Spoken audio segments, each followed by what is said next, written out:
არქიმანდრიტი ლაზარე აბაშიძე, სულის ფაროლის ნეულებანი. როგორ შეიძლება ვცდებოდეთ, როცა გგონია, რომ მოყვასი გვიყვარს. ჩვენს დროში ადამიანები ძალზე ხშირად ცდებიან, როდესაც ფიქრობენ, რომ საკმარისია მხოლოდ სურვილი და ოდნავი ძალისხმევა მოყვასთა ქრისტიანული სიყვარულით შესაყვარებლად. დღესაც მთელ ქვეყანაზე რა მრავლად და ჭერმეტ ყველურად საუბრობენ სიყვარულზე, ურთიერთს მოუწოდებენ ამ ნიშნით გასაერთიანებლად. მთელი მსოფლიო არის გაბრუებული კაცობრივი სიყვარულის რაღაც აბსტრაქტული იდეით და იმედოვნებს, რომ ამ გზით გადაჭრას თავისი ყველა საშინელი წინააღმდეგობა. ქრისტიანულ სწავლებაში ხშირად არის საუბარი მოყვასის მიმართ სიყვარულზე. ეს მცნება თავად უფალმა პირველი მცნების ღვთისადმი სიყვარულის გვერდით დააყენა. ამასთან ყველა მამა ერთსულოვნად ამტკიცებს, რომ მოყვასისადმი სიყვარულის მცნება არის საფუძველი ღვთისადმი სიყვარულის მცნებისა. მაგრამ არის კი ერთი და იგივე ის სიყვარული, რისკენაც მოუწოდებს სოფელი და ის, რასაც ასწავლის ეკლესია? ოდნავადაც არა, უпростоრად ისინი მეტისმეტად განსხვავდებიან ერთმანეთისაგან. ნიშანდობლივია, რომ რაც მეტად აქებს და განადიდებს ეს ქვეყანა ადამიანების ურთიერთსიყვარულს და მეტად ზულს მას სიყვარულის ის ცნება, რასაც მართლმადიდებლობა ასწავლის. მთელ ქვეყანაზე უკიდურესად არის გაუკუღმართებული მოყვასისადმი სიყვარულის გაგება, რის გამოც ნებისმიერი კაცი იოლად შეიძლება მოტყუდეს და ჭეშმარიტი ქრისტიანობისთვის სრულიად მიუღებელი გრძნობები აღიქვას, როგორც რაღაც ნათელი, ამაღლებული და ღვთისადმო. რატომ ხდება ასე? აი რატომ? ადამიანები, როგორც კი მოისმენენ, რომ სიყვარული არის ამაღლებული, წმინდა, ყველა სათნოებაზე აღმატებული და მის გარეშე ყველაფერი მკვდარია, იწყებენ ამ გრძნობის ძიებას საკუთარ თავში. მთელი ძალით ცდილობენ თავისი თავიდან ჭყალებში მზას სახით მის გამოწურვას და არ ესმით, რომ ჩვენმა დაცემამ, ღვთისაგან გაშორებამ, ჩვენს მიერ დაგროვილმა სულის ნეულებებმა, ვნებებმა, ბოროტმა ჩვევებმა და ასე შემდეგ, ყველაზე მეტად დაგვიზიანა ეს თვისება, სიყვარული. ნებისმიერი ამაღლებული სიტყვა და იდეა სიყვარულის თემაზე თავისთავად სრულიად არასაკმარისია ჩვენში ამ დაზიანების გამოსასწორებლად. ქრისტიანობა, რომ შემოფარგლულიყო მხოლოდ სიყვარულის შესახებ სწავლებით, იგი უსარგებლო იქნებოდა, რადგან ცოდვით დამახინჯებულ კაცობრიულ ბუნებას არ შესწევს ძალა ცხოვრებაში ამ სწავლების განსახორციელებლად. სიყვარულზე საუბრობდნენ ძველი აღთქმაც და თვით წარმართებიც, მაგრამ ეს რა არ კმარა. თუმცა გონება აღიარებს, რომ სიყვარულის მცნება კარგია, მაგრამ კაცი საკუთარ თავში მაინც ნიადაგ აწყდება სხვა რჯულს, რომელი იგი წინა განუწყობის სჯულსა მას გონებისა მისისასა და წარდგენავს მას სჯულითა მით ცოდვისაითა. რომელთა მე-7:23. ვინც თავისი სულის ძვრებს აკვირდება, კარგად უწყის, როგორ ებრძვიან ცოდვები და ვნებები გონებას და რა ხშირად ძლევენ მას. გონება ვნებათა ზეწოლისგან მძიმდება, ცოდვა ნისლივით ფარავს ჩვენგან ჭეშმარიტების მზეს, გვიბოჭავს სულის ყველა კეთილ ძალას.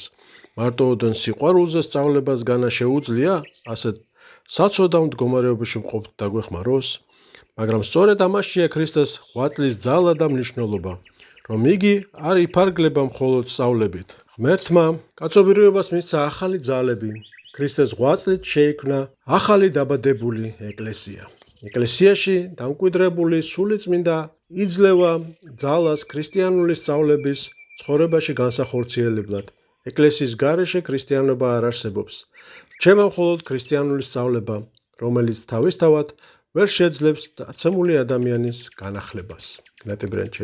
ამრიგად, სიყვარულის ძიება მართლმადიდებელი ეკლესიის მიღმა სრულიად ურწმუნო ხალხში ან ერეტიკოსთა საზოგადოებაში არის დიდი შეცდომა, მაგრამ ჩვენც მართლმადიდებლებმა ქრისტიანებმა არ უნდა ვიფიქროთ, რომ გული შეიძლება იოლად დაიყოლიოთ ამ ცნების აღსასრულებლად. არა, გვმართებს ოფლის ღვრა, ცრემლი დენა, დიდი შრომა და ჭირთათმენა, სანამ გამოჩნდება მკრთალი ნიშნები იმისა, რომ გული მოყვასისადმი შეწყნარებული და ლმობიერი გახდა. თუ საკუთარ სულს ყურადღებით დავაკვირდებით და ნამდვილად ღვთისმცნებების გამო მოვინდოვეთ მოყვასის სიყვარულს, აღმოვაჩენთ, რომ გული სასტიკ წინააღმდეგობას გვიწევს. ის ხან გაქვავებული უგრძნობლობით პასუხობს, ხან დაცებელი ნადირივით ბოროტდება და ღრენას იწყებს. ხან ამოაფრქვევს სიძულვილს, ხან ცილის წამებას, ავის მგებლობას, შურიანობას, დაცინვას, განკითხვას. ხან ჩაიცინებს ბოროტებისა და მოყვასის დაცემის გამო, ხან გაანაწყენებს მისი წარმატებები. ასეთია ჩვენი გული, სანამ მას არ განწმენს ხანგრძლივი შრომა, რაშიც იგულისხმება თავის გაკიცხვა, ლოცვა, შინაგანი და გარეგანი მოღვაწეობა, მწუხარების, წყენის, უსამართლობის დათმენა და ასე შემდეგ. უსაფუძვლად როდი განათავსა იოანე კიბის აღწერელმა სიყვარულის თავისი სათნოებათა კიბის ყველაზე მაღალ 21 საფეხურზე. ჩვენ კი ვოცნებობთ, რომ ყველა 29 საფეხურს გადავხდეთ და სიყვარულს ისე მივაღწიოთ. რამდენი ვნება და ჩვენი გრძნობების სიმახინჯე აღარ იმოსება მოყვასისადმი სიყვარულის სამოსით. რამდენი ვნებითი გატაცება აღარ მიაწერს თავს მოყვასისადმი უწმინდეს სიყვარულსა და გულმოწყალებას. ქრისტიანულ სიყვარულს ამოფარებულ ბევრ ამაზრზენ ვნებას ეძლევა არსებობისა და მოქმედების თავისუფლება. ქრისტესგან ყველაზე მეტად კი განგვაშორეს ადამიანებთან სხვადასხვა მიჯაჭვულობა და ვნებითი ურთიერთობა. ჩვენ ყოველგვარი ვნებასა და აურაცხელ მავნე მედრეკილებას აყოლილები, ხომ მუდამ ვეტმასნებით ურთიერთს და საზოგადოებას. ქრისტიანული კეთილმსახურებითი ცხოვრების დაწყებისთანავე გული უნდა გავითავისუფლოთ ადამიანებისადმი უამრავი ასეთი ავადმყოფური მიჯაჭვულობისგან და ყველაზე მეტი ძალისხმევად სწორედ აქ გვმართებს. ბოროტი დემონები აქაც ცდილობენ გვიმღერონ რაღაც უღირსიანი, ალერსიანი, მომადუნებელი, მამებელი, ჰანგები ყველა ადამიანისადმი სიყვარულზე, გულმოწყალებასა და თავგანწირვაზე. ამრიგად, კაცმა შეიძლება ძველებურად განაგრძოს იგივე უწმინდური გულს შებღალავი ურთიერთობები და ეგონოს, რომ შეუდგა სრულიად ახალ ცხოვრებას, რომ ადამიანებთან ურთიერთობისკენ მისი ლტოლვა ნიშანია მოყვასის მიმართ მასში გაჩენილი სიყვარულისა. ასეთი ვნებები, როგორიცაა კაცმოტნეობა, თავმოწნეობაზე დაფუძნებული ყალბის სიმდაბლე, თვალთმაქცური მოგძალებულობა, სიძვის ყველაზე დახვეწილი და ფარული სახეები და ასე შემდეგ. საკუთარი უგუნურების გამო კაცს შეიძლება მოეჩვენოს იმ აშკარა სათავეთ, იმ ანკარა სათავეთ, საიდანაც გულმოწყალება იბადება. სული ხსნისთვის ძალზე მნიშვნელოვანია მას მოშორდეს სწორედ ყოველივე მოჩვენებითი, თვალთმაქცური, ვნებითი. ჩვენ კი არა უნდა ვეთამაშოთ ქრისტიანული სიყვარული, არამედ მთელი ძალისხმევით მართლა მოვიხვეჭოთ მოყვასისადმი ჭეშმარიტი სიყვარული. სისხლისმიერი, მშვენიერი და ხორციელი უნდა განვასხვაოთ სულიერისაგან. ყოველივე ჭეშმარიტად სახარებისეულს, ქრისტეს ყოველი მცნების აღსრულებას სწორედ ღვთისთვის, მარადისობისთვის და არა ვნებითი გატაცების გამო. მუდამ თანსდევს ბრძოლა, თვითიძულება და საკუთარ ძალთა მოკრება. სიმშვიდესა და შვებას კი ძლევის თავად ღვაწლის აღსრულების შემდგომ ვიგრძნობთ. რაც შეეხება ვნებას, იგი პირიქით კაცს აღაფრთოვანებს ცრუ სიყვარულის საქმეთა აღსასრულებლად. თუ ასეთი ბრჭყალებში სიყვარულით აღძრულს შეხვდება წინააღმდეგობა წმინდა მამათა მიერ დადგენილი საეკლესიო წესების მხრიდან, ის საჩქაროდ და გაღიზიანებით უარყოფს მათ, უწევდეს მონძველებულს, არასწორად გაგებულს და ბრჭყალებში სიყვარულის საქმეთა აღსასრულებლად გაეშურება. ჭეშმარიტად ქრისტიანული სიყვარული არ ცდილობს თავის გამოჩენას. იგი მოგძალებულია, ლამობს ნამდვილად გაუწიოს თანადგომა მოყვას, მუდამ იზრუნოს არა მხოლოდ მისი სხეულის, არამედ სულისთათვისაც. ხორციელი სიყვარული კი არ ფიქრობს მარადისობაზე. ყველაფერი, რაც მისთვის მთავარია, მხოლოდ ამ ცხოვრებაში ეგულება. მას ესაჭიროება ძლიერი განცდები, ეფექტები, შთაბეჭდილებები, რეკლამა. მშვენიერი სიყვარული ეგოისტურია. უყვარს არა მოყვასი, არამედ საკუთარი თავი და მხოლოდ ამისთვის იყენებს მოყვას. სულში ისე ვრჩება კერპი, მე გულმოწყალე და ძმათ მოყვარე ბრჭყალებში. სწორედ ის ითვისებს მოწყალების გარეგან საქმეთა გამო მიღებულ დიდებას. უბედურებაა, როცა კაცი მიეჯაჭვება მოყვას ავხორცული ვნებით, რაღაც გაურკვეველი ბნელი გრძნობით და ფიქრობს, რომ ეს არის სულიერი კავშირი. სამსჯავროზე კი აღმოჩნდება, რომ ბევრი რამ რაც სინათლედ მიგვაჩნდა, წყვდიადი ყოფილა. აი მამათა სწავლება ამ თემაზე მღვდელმთავარი ეგნატე წერს. ნუ იფიქრებ საყვარელო ძმაო, რომ მოყვასისადმი სიყვარულის მცნება ასე ახლოს იყოს ჩვენს დაცემულ გულთან. ცნება სულიერია, ჩვენს გულზე კი ხორცი და სისხლი მეუფრობს. ცნება ახალია, ჩვენი გული კი ძველი. დაცემამ დააზიანა ჩვენი ბუნებითი სიყვარული. ქრისტე გვავალებს მოვაკვდინოთ იგი და სახარებიდან ვისწავლოთ მოყვასის მიმართ წმინდა სიყვარული, ქრისტეს მიერი სიყვარული. სახარების თანახმად უფასურია სისხლისმიერი განხურვებითა და ხორციელი შეგრძნებებით აღძრული სიყვარული. სახარება უარყოფს სიყვარულს, რომელიც დამოკიდებულია სისხლის მოძრაობასა და გულის გრძნობებზე. სახარება გვეუბნება, ნუ გონებთ ვითარმეთ მოვედმე მოფენად მშვიდობისა ქვეყანასა ზედა, არა მოვედ მოფენად მშვიდობისა, არამედ מחვილისა. რამე თუ მოვედ განყოფად კაცისა მამისაგან, თვისისა და ასული დედისაგან, თვისისა და ძალი დედამთილისაგან, თვისისა და მტერი იყვნენ კაცნი, კაცისა სახლეულნი თვისნი. მათე სახარების მიათე თავი 34-36 მუხლი. სულიწმინდა გვასწავლის მოყვასის წმინდად სიყვარულს. რაოდენ დაცემულია ჩვენი ბუნება, ვისაც ბუნებითად შეუძლია მხურვალედ უყვარდეს მოყვასი, მას საკუთარ თავზე უჩვეულო ძალდატანება სჭირდება, რომ უყვარდეს იგი ისე როგორც სახარება გვავალებს. ვნებით გატაცებას დაჩვეული გული ჩაიდენს ყოველგვარ უსამართლობას, უსჯულოებას, ოღონდ დაიმკვიდროს თავისი ავადმყოფური სიყვარული. მოყვასისადმი ბუნებითი სიყვარულისათვის მოვკვდეთ და მისდამი ახალი ღვთისმიერი სიყვარულით ცხოველ ვიქმნეთ. ეგრეთე ბრანჩეინოვი. სიმდაბლე კლავს ბუნებით სიყვარულს, თუ კი ის სიმდაბლის გამო კვდება, ეს ნიშნავს, რომ მას ასაზრდოებს ამპარტავნება, მასში ცხოვრობს კერპი მე, რომელიც ქურდულად შემოპარული თავდაჯერებულობის ტახტზეა აღმართული და მოჩვენებითი სათნოების ფარდითაა დაფარული. ურთიერთის მამათა უგუნური მშვენიერი და სულიერი მიჯაჭვულობით განცხოველებული ადამიანები ღვთისათვის მყარნი ხდებიან, ხოლო ღვთისათვის ნეტარის სიკვდილის შემდეგ დარჩენილი ფერფლიდან ოქროსფრთიანი ფენიქსივით აღმოცენდება სულიერი სიყვარული. გნატი ბრანჩეინოვი. შეიყვარე მოყვასი სახარებისეული ცნებათა თანახმად და არავითარ შემთხვევაში გულისმიერი ლტოლვით. ღვთის მიერ ჩვენს ბუნებაში დანერგილი სიყვარული დაზიანებულია. დაცემით და სწორედ არ ძალუც მოქმედება, არადა არ მისცე მას თავისუფლება. მისი ქმედებანი უბიწოებას მოკლებულნი არიან ღვთისათვის საძულველნი, ვიცაცა შებილწული მსხვერპლი. მისი მოქმედების ნაყოფი მომოკვდინებელია სულისთვის. მოყვასი შემდეგნაირად შეიყვარე. ნუ განრისხდები და ძვირს ნუ გაუხსენებ. თავს ნებას ნუ მივცემ იკადრო გასაკიცხი, სალანძღავი და მცინავი სიტყვები. შეძლებისაებ შეინარჩუნე მასთან მშვიდობა.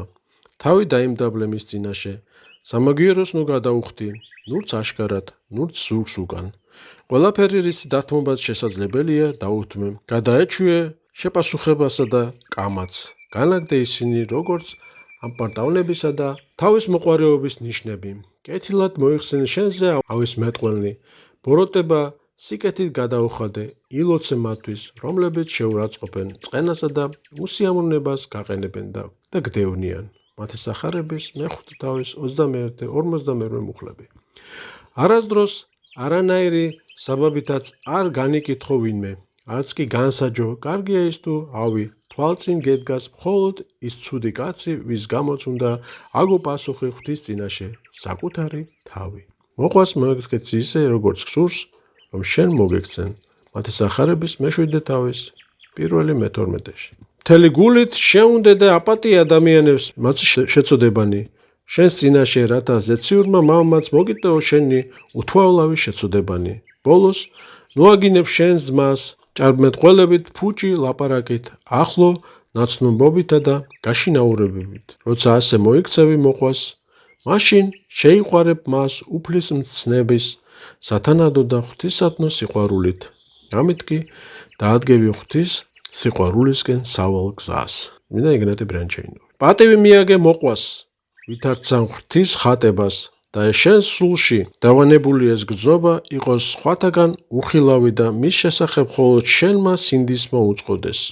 პატივი მიაგე მოყვას განურჩევლად მისი ასაკისა, სქესისა, სოციალური ფენისა და თანდათან შენს გულში აღმოცენდება წმინდა სიყვარული. მისი მიზეზი იქნება არა ხორცი და სისხლი, არა გზნობა და ტოლვა, არამედ ღმერთი. იქვე წმინდა ეგნატე ბრანჩეინო. თუ ეკლესიის ამ სწავლებას მოყვასის მიმართ სიყვარულის შესახებ შევადარებთ სიყვარულის იმ საზიზღარს სიყალბეს, რასაც ქადაგებს ახლანდელი მსოფლიო, შეგვაწუნებს მისი სიმახინჯე, რაოდენ ნათელია, რომ გულებში ჭეშმარიტი სიყვარულის აღმოცენება შესაძლებელია მხოლოდ მართლმადიდებლური ეკლესიის წიაღში. მისი სწავლებისა და განჩინებების ზედმიწევნით შესრულებით, მუდმივი განწმენდით, წმინდა საიდუმლოთა მეშვეობით, სანხტო მათთან ზიარებით და არავითარ შემთხვევაში სხვაგვარად. ადამიანები რაც უფრო უარყოფენ სიმდაბლეს, მართლმადიდებელ მამათა სწავლებას, სინანულზე იმართლებენ თავს და ეძლევიან თვითგანდიდებას, იმდენად მეტად ეცლებათ მათ ჭეშმარიტი სიყვარულის სწორად გაგების უნარი. ამიტომაც უხდებათ ამ გზნობის ჩანაცვლება მანჭვა გრეხით, თვალთმაქცობით, სიყალბით. აქ შევეხებით უფლის კიდევ რამდენიმე მცნებას გულმოწყალების შესახებ. მოვიყვანთ მღვდელმთავარ ეგნატეს ერთ სწავლებას მისივე წერილებიდან. განვიხილავ უფლისაგან მოცემულ გულმოწყალების მცნებას, ვხედავ თვალუწვდენელ უფსკულს და თვალშეუდგამ სიმაღლეს. უფალი გვავალებს, იყვენით თქვენ მოწყალე, ვითარცა მამაი თქვენი მოწყალე არს. ლუკას ახარების მე-6 თავი 36 მოკლე. ამ ცნების აღსასრულებლად საჭიროა გახდე ისეთი მოწყალე, როგორცაა უსასრულოდ მოწყალე უფალი. ფართოას მცნება ეშენი ფრიად. ფსალმუნის 118:96. ვის ხელეწიფება მისი სრულად აღსრულება საქმით. მაგრამ მე ბნელით მოცული ცოდვილი ვარ და საკუთარი თავის შეფასებისას მუდამ ვხედავ კეთილის აღრევას ბოროტთან, რაც კაცთა მოდგმამ მიიღო თავისი მამამთავრებისაგან, რომელიც გაკადნიერდა, შესწოდა ნაყოფი იგემა კეთილისა და ბოროტისა. შეცნობის ხიდან მე ხალხს მოწყალე ვგონი ვარ, მაგრამ როცა ყურადღებით ვაკვირდები თავს, ზედმიწევნით გამოვიძიებ მას, ხელთ მოწყალების მხოლოდ სულელური ნიღაბი რჩება. ჩემში მოწყალებას იქს ცუდმა დიდობა, ვნებითი გატაცება, სისხლი. ვერ ვხედავ, რომ მოწყალების საქმრელად მომოძრავებდეს ქრისტეს წმინდა სპეტაკი მცნება, როდესაც მე ბნელით მოცული ცოდვილი გონს მოვეგები, ცოტა ხნით და მოვისურვებ ვიყო მოწყალე თანახმად ქრისტეს მცნებისა, გრძნობ როგორ უზარმაზარი ძალდატანება სჭირდება ჩემს გულს, ჩემი გულის სნეულებას, ამ ხელს წმინდა მცნება. იგი მარწმუნებს ვაღიარო, რომ მე ბუნებითი მოწყალე, სახარების თანახმად გულთქმა და კაცთმოძულე ვარ, ჩემი გული თანახმა იყოს მოწყალე სისხლისმიერი მოძრაობით, მაგრამ იყოს მოწყალე ქრისტეს მცნებებისაებ, მისთვის ჯვარცმის ტოლფასია. მე ვალდებული ვარ საკუთარი თავი ვაიძულო, გასცეს მოწყალება თანახმად ღვთის მცნებებისა, თუნდაც ამას ახდეს ძალადობა გულზე, რომელიც ატარებს ყველა კაცისთვის საერთო სენს ცოდვისა, ბუნებითი გულმოწყალება, როგორც ხორცისა და სისხლის წარმონაქმნი, ვერ იქნება ღვთისადმი მოსაწონი სათნოება. ეს კიდევ არაფერი, იგი სახარებისეული მცნებების მტერია. ამ ქვეყნად მის მოსაკვეთად და მოსაკვდინებლად იქნა მოვლენილი სახარებისეული მახვილი. ბუნებით მოწყალებას აყოლნილნი იმყოფებიან წყუტიათში, ამა სოფლის მძვინვარე და ყოლად ბოროტი მყრობელის გავლენის ქვეშ. უფალმა მაცხოვარმა ქვეყნისა ამ სოფლად ყოფნის დროს ერთხელ აუწყა თავის მოწაფეებს, რომ უნდა წასულიყო იერუსალიმში, სადაც მრავალი ვნება შეემთხვეოდა. მოკლავდნენ და მესამესა დღესა აღდგებოდა. მაშინ მოციქულთაგან უპირატესი პეტრე, რომელსაც ბუნებითი მოწყალება ამოძრავებდა, შეედავა უფალს. შენდობა იყავ შენ და უფალო, არა იყოს ეგრე. პეტრეს ბუნებითი თანმამლობის გულმოწყალების ამ გამოვლინებას უფალმა უპასუხა. წარველ ჩემგან სატანა, რამე თუ არა ზრახავ ღვთისასა, არამედ კაცთასა. მადე სახარების მე-16 თავი 23 მოკლე. თუ სიტყვა სატანა ღმერთკაცმა მხოლოდ სასაყვედუროდ თქვა, ღმერთმა დაგვიფაროს ამგვარი მკრეხელობისაგან. ამ სიტყვით უფალი გამოხატავს, რომ მართალია დაცემული კაცის აზრები და გრძნობები კეთილნი ჩანან, მაგრამ მათზე სატანა ბრძანებლობს. გულისულ ტოლვას აყოლილი კაცის ქცევა სატანის ქმედებებს ერწყმის. ასე დააზიანა ჩვენი ბუნება სავალალო დაცემამ. უნდა ჩავიკლათ მოწყალება, თუ ის სისხლის მიერია, უნდა ვეძიოთ მოწყალება, რისი მიზეზი და სათავე არის ქრისტეს ნათელი და წმინდა მცნება. ეს არის სული და მარადიული ცხოვრება. მაშინ თქვენ წინაშე გადაიშლება თვალუწვდენელი ასპარეზი მოღვაწეობისა და სვლისა, რაც უნდა წარემატოთ მოწყალებაში იგი არა რაობად, მოგვეჩვენებათ სახარებაში აღწერილ მოწყალებებთან შედარებით. თავად თქვენი წარმატება გასწავლით სიმდაბლეს, მისკენ სწრაფვას, ასეთია სულიერი წინსვლის თვისება. და პირიქით, ვინც არ უარყოფს საკუთარ თავს, არ მოაკვდინებს სულს, ლუკას სახარების 17:33 მუხლის მიხედვით, მოქმედებს გულის გრძნობებსა და სისხლის განხურებას აყოლილი ეს კაცი უცილობლად განამტკიცებს თავის მეს, გონია რომ კეთილად მოქმედებს, კარგად იქცევა, განაცხოვლებს საკუთარ თავს და ნელ-ნელა იქმნის თავის თავზე მაღალ წარმოდგენას. ასეთი ადამიანი ფიქრობს, რომ სულიერად წინ მიიწევს, არა და მხოლოდ საშინელ დაცემაში წარემატება. წმინდა ეგნატე ბრანჩაინოვი. წმინდა მამის ეს სიტყვა განსაკუთრებით ფასეულია ჩვენთვის. იგი შეიძლება ითქვას ყველა სხვა მცნებისა და საერთოდ ქრისტიანული სათნოებათა აღსრულების მიმართაც. აქ ნათლად არის მითითებული მათი სწორად აღსრულების მთავარი პირობა და ხიბლის მიზეზი. მოკლედ და ზუსტად არის გამოთქმული ყველაფერი, რის შესახებაც ზემოთ ვისაუბრეთ.